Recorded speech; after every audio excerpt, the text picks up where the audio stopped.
Hello, Beez Bladers! Welcome back and welcome newcomers to the channel. I hope you're having a fantastic day. I know I am, and I'm going to share with you a brand new knife from CMB MADE Knives. And if you're not familiar with Beez Blades and you like new EDC gear, knives, pouches, all that kind of gear, make sure you subscribe so you don't miss what's coming up next on Beez Blades, because there's new stuff like all the freaking time. Plus, we have the live stream every Friday night. Now, this is the CMB MADE Knives TNB. Would you look at it?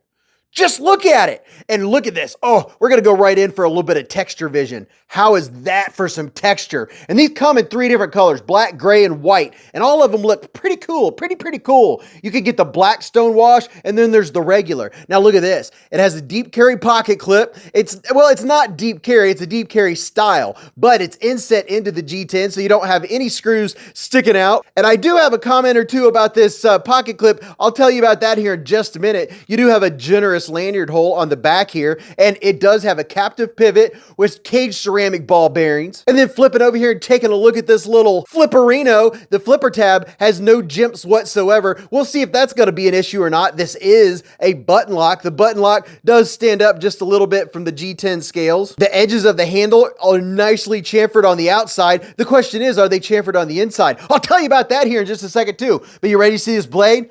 Pow! Right in the kisser. Yeah, look at that. You talk about a slicer. This is a Hydra design. And by the way, did I mention this is 14C 28N, baby? And overall, this knife from tip to tip is 6.93 inches. The blade is 2.87 inches. Your cutting length is 2.7 inches. What does it weigh? I don't know. I got to weigh it real quick because I have no idea. Now, the size of this knife can be deceiving, so I definitely want to clue you in. I'll give you a couple size comparisons, tell you what it looks like in my hand, and I do have maybe a nitpick or a comment about the ergos, but it's not that bad. Let's check out the weight. And it comes in at 3.51 ounces. I was going to say 3.52, but it's 3.51 ounces. So 3.5 ounces is not bad for an everyday carry knife. And since we were talking about the size, you know, everyone wants to talk about the size of their thing, their knife, I mean, this is the QSP Penguin. Everybody's got to have a Penguin, right? And the this is not a QSP. The Civivi Button Lock Elementum. All right, there you go. Button Lock Elementum,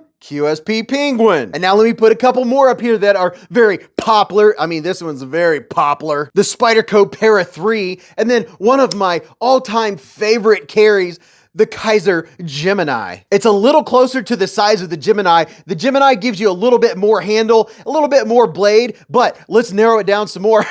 In case you have one of the most famous, I mean, there's a lot of most famous knives out there, right? But this is one of the very famous knives. I'm calling it famous by Syncut because it was such a hit, and it still is such a hit. The Syncut Saxy, or at least one version of it. And then another knife that everybody has seen, the Ontario Rat #1. So if you have one of the knives I've shown, now you're smelling what we're stepping in. It's a lot closer to the Gemini, maybe, and the QSP Penguin as far as size-wise, as far as handle-wise. And I'll put links in the description and in the comment section to this knife and all the knives you've seen in this video. That way, if you have any curiosities about them, but check it out. Very nice black stonewash, tall blade, and it's very slicey. And check this out. You do have plenty of room. Your plunge grind's right here, so you have plenty of room for a few sharpenings before you even get to that. And here's a look on the inside, nice and clean. There's your back spacer. It is a black spacer. Your black spacer has a little bit of milling back here. Maybe might give you just a tad bit, a little bit of grippage. And then here's a look at the inside of your button lock, of your lockup.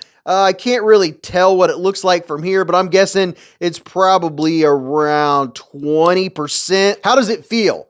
Up and down? It's solid. Left and right, it's solid, so no issues there. Is it centered? Yes, it is centered, and it does have a nice strong tip. And if I had to really be picky, I might say it was heading toward the clip side, but it all kind of depends on the angle I hold it. That is pretty darn good. For your deployment, you have a couple options. First of all, you have your button right here. You can use the button to deploy it. It's very easy. Now, if you don't let go of that button, you will get bounce out. But I've learned just in a couple days, if I let go of the button, I won't get bounce out. So it does pretty well on that. It doesn't have the strongest detent in the world, but it's not too shabby. Now, look at here. You don't have any jipping going on. So giving it the push button, if you were to hand this to a non-knife person and you told them that's the flipper, they're going to go like this. and they're probably gonna fail it. If you're a knife person, you're gonna know to give it a little bit of oomph and you're not gonna have a problem. But I've found that most non-knife people or knife enthusiasts, knife collectors, when you hand them a knife, if it doesn't have a perfect detent, they're probably gonna go like this and push it and they're gonna fail it. But anyone that's handled knives at all, you can push button this and it comes flying out. And also the light switch works very well. Now, one little thing, I will call it a thing, is on the inside of the G10 right here. See those little marks? On the inside, it's a tad bit sharp, but all you have to do is get a little piece of sandpaper and just go 1, 2, 3, 4, and then come over here and go 1, 2, 3, 4, and that takes that little bitty edge off of the G10. So that's not gonna be an issue. So all three methods of deployment, you get it out of your pocket, open it with the button, make your cut, push the button, put it back in your pocket. That's one of the things I like about a button lock, because it's very easy and quick to get out of your pocket, use it, put it back in your pocket. Now my hand from here to here is 4 inches, from here to here is 3.5 inches, and from the bottom of my palm to the tip of my middle finger is 7.25. And let me show you the ergonomics.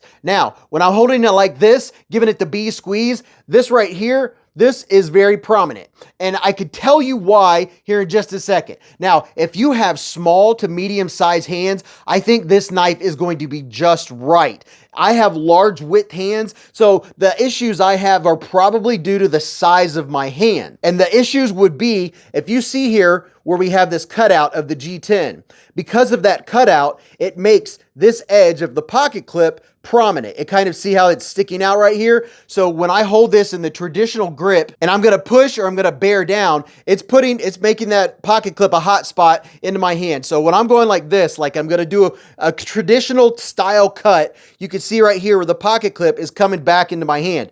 Now, if this G10 were all the way around and they put a hole through the G10, that G10 would be protecting my hand from the edge of that clip. And I think that would completely alleviate, if you see here and I fill in this space, then that pocket clip wouldn't be hitting my hand. But also, if you have smaller hands, that pocket clip is not gonna hit your hand in the same place. It's probably gonna clear. So for me, that's a nitpick, but it also has to do with the size of this knife. It's more of a small to medium hand size knife. I think that would be perfect. Overall, the CMB TNB is a good knife. It is solid. It's solid every direction. The fit, the finish, the action, the ergos for me, because I have a large hand, I'm calling that a hot spot. But other than that, for what you get, these are running like 59 bucks. Of course, I will have a link in the description if you want to go look up more info about it. I really like the style of this blade. It does have a nice strong tip. You gotta have a strong tip, you know what I'm saying? And this all blacked out version does have a wicked look to it. So tell me what you think about the TNB. Do you like it? Do you have small, medium, large size hands? What size hand do you have? And do you have any knives that were on this video?